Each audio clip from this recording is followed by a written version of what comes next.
ఏ కులం వారైనా ఇతర కులాలను కించపరచడం సరికాదు. ఎమ్మెల్సీ బల్మూరి వెంకట్. జగిత్యాల జిల్లా కేంద్రంలోని పద్మనాయక వెలమ సంక్షేమ సంఘం హాల్లో శనివారం వెలమ సంఘం నూతన కార్యవర్గ ప్రమాణ స్వీకార కార్యక్రమంలో పాల్గొన్న Jagtial MLA doctor Sanjay Kumar, MLC Balmoori వెంకట్లు పాల్గొన్నారు. ఈ సందర్భంగా ఎమ్మెల్సీ బల్మూరి వెంకట్ మాట్లాడుతూ వెలమ సంఘంపై అనుచిత వ్యాఖ్యలు చేసిన ఎమ్మెల్యేపై పీసీసీ అధ్యక్షుడికి ఫిర్యాదు చేశానని, పీసీసీ అధ్యక్షుడు సదరు ఎమ్మెల్యే శంకరయ్యకు నోటీసులు ఇచ్చి వివరణ కోరామని స్పందించిన సదరు ఎమ్మెల్యే వ్యాఖ్యలను ఉపసంహరించుకున్నారని అన్నారు. ఏ కులం వారైనా ఇతర కులాలను కించపరచడం తప్పని అన్నారు. Congress party secular party. Revanth Reddy ఇలాంటి వాటిని కాంగ్రెస్ పార్టీ ప్రోత్సహించదని అన్నారు.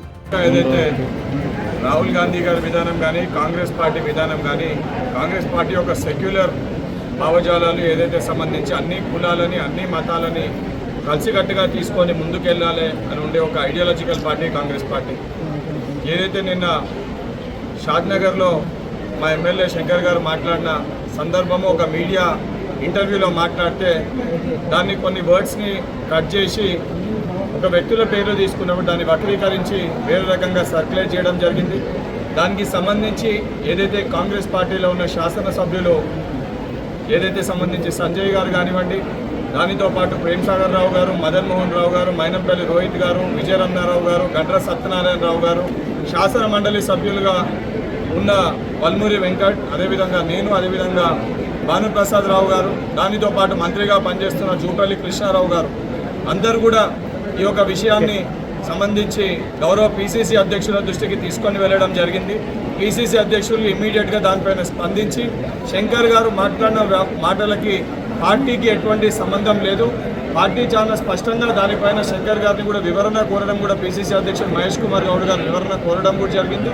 దాని తర్వాత ఈరోజు వీరపల్లి శంకర్ గారు ప్రెస్ మీట్ పెట్టి కూడా చాలా స్పష్టంగా ఏదైతే గత 10 ఏళ్లుగా ఏదైతే కల్వకుంట్ల కుటుంబం ఏ రకంగా అయితే తెలంగాణలో ప్రజల్ని ఇబ్బంది పెట్టింది, తెలంగాణ పరిపాలన ఏ విధంగా సరిగా పరిపాలించలేదు, వాళ్ళను ఉద్దేశించి మాట్లాడిన తప్ప యావత్ తెలంగాణ వెల్మ సామాజిక వర్గాన్ని ఉద్దేశించి నేను మాట్లాడలేదు.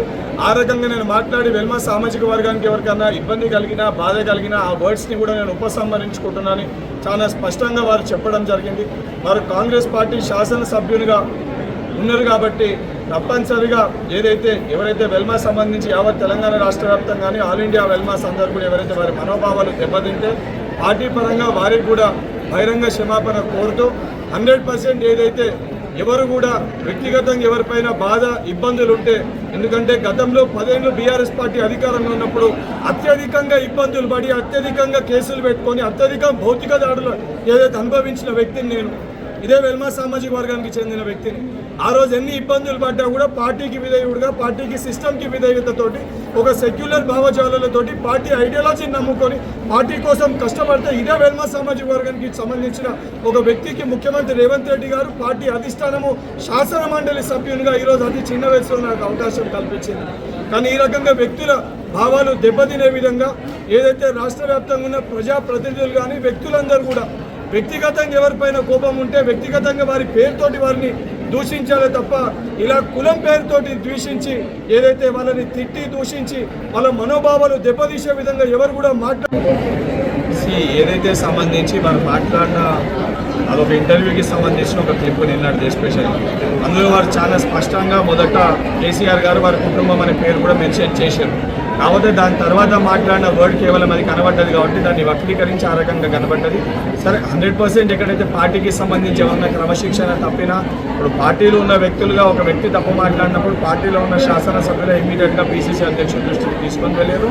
అండ్ పార్టీ సభ్యులున్నా కూడా తప్పు మాట్లాడితే వివరణ కూడా దానిపైన కోరడం జరిగింది. వారు కూడా ఏదైతే మాట్లాడిన మాటలు లేదు, నేను ఆ రకంగా మాట్లాడలేదని వాళ్ళ వారు సంజాయిషి కూడా ఇచ్చుకోవడం జరిగింది. తప్పు చేయడం సరే, తప్పు చేసినప్పుడు ఆ తప్పుని సరిదిద్దుకోకపోతే 100% అది ఒక అహంకారపూరిత వ్యాఖ్యలు లేక మనం పరిగణలోకి తీసుకోవచ్చు. కానీ వారైతే చేసిన వ్యాఖ్యల్ని వారు తప్పు తీసుకొని గతంలో కూడా ఏదైతే 1-2 సందర్భాల్లో ఎవరైనా నోరు జారినా ఆ మాటల్ని వారు వెంటనే తీసుకొని బహిరంగ క్షమాపణ కూడా చెప్పడం జరిగింది. ఆయన 100% రానున్న రోజుల్లో ఇటువంటి తప్పులు ఏవి కూడా పునరావృతం కావని ఒక సంపూర్ణమైన నమ్మకం, విశ్వాసం మాకు.